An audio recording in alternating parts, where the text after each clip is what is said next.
What's your take on what's really become a national issue with transgender rights and everything? Well, I was very disappointed, just as watching the news when North Carolina passed HB 2 for a couple of reasons. One, I think it was largely driven by a desire to a discriminatory attitude against LGBT, and it was broader than the transgender issue. It was that was a part of it, but it was more than that.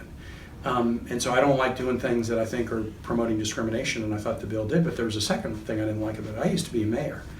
The city of Charlotte, the voters elect a mayor and city council, and that mayor and city council decided we want to provide protections for people in our city. We're responsible to voters, and they can throw us out if they don't like it, but we're trying to respond to voters.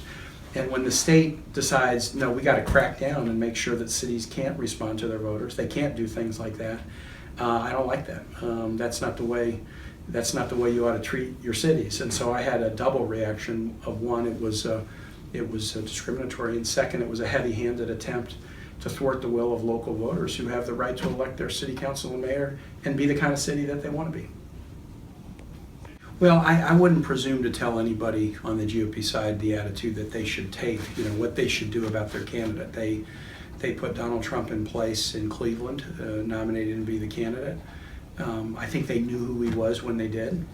This tape was very shocking, but it was certainly not out of character with a guy who has used very offensive terms to talk about women during the whole race. I do think it is very important, though, that after that tape came out, that every Republican candidate and office holder be asked, do you still think he is qualified to be president? Do you still support him? And everybody needs to be asked that because it was so dramatic. And some are obviously saying, no, at this point I can't, and some are still trying to defend his candidacy. The way I look at it, that tape is further evidence, in my view, that Donald Trump cannot look at a woman and see a woman as an equal. He will see a woman as an object, but he won't see a woman as an equal. And to me, that is, if in a nation that's dedicated to the equality principle, you can't look at one half of humanity and see an equal, then I view that as, I don't know what would be more important than that, or more revealing about somebody's character than that.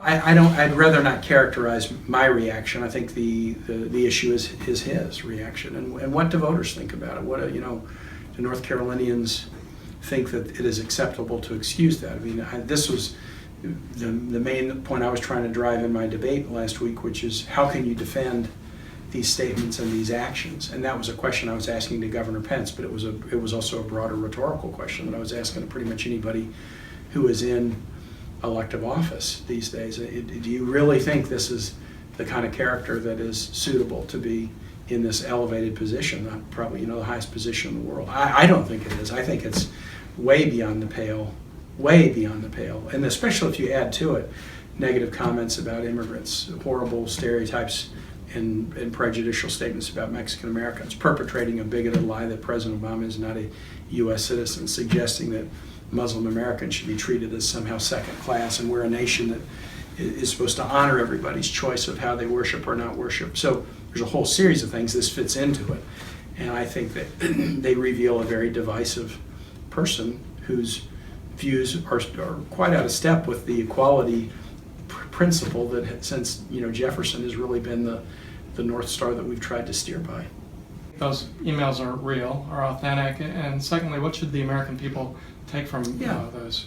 I don't know whether these emails are real or not, and because if you think, and they have been connected, I think now by the DNI and the FBI, they're part of a Russian cyber attack that is being perpetrated in a way to destabilize the election. So if it begins that way, that another country is committing cyber espionage against us to destabilize the election, why would we assume that the documents are accurate? I think you ought to have a little bit of incredulity about the documents too. But if you just want to get to the issue, I know where Hillary Clinton is on banks and Wall Street, which is, do they have a role? Of course they do, but you've got to make sure that they are appropriately regulated so they can't collapse the economy.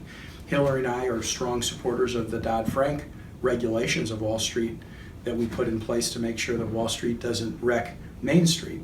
Donald Trump and Mike Pence want to roll back the Dodd-Frank protections. So the two tickets are in a pretty different position.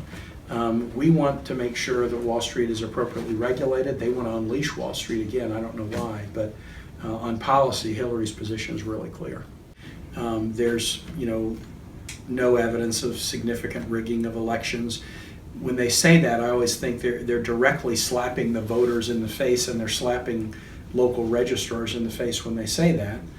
One of the things that I've noticed in an odd way, I mean, maybe you might correct me on this, Donald Trump says it a lot when he's in Pennsylvania, much more so than when he's in other states. What, does he think Pennsylvanians are uniquely bad or something? I don't know why he is always talking about this when he's in Pennsylvania. I wouldn't insult voters that way. I wouldn't insult election officials that way. But it does mean that we need to work very hard and make sure that the mandate we achieve is as clear as it can be. That won't stop Donald Trump from making an excuse, but I think the clearer we make the mandate, the more we participate and turn out, the harder it is for any reasonable person to believe that it was anything other than an expression of the American people about where they wanted to go and where they didn't want to go. Thank you very much.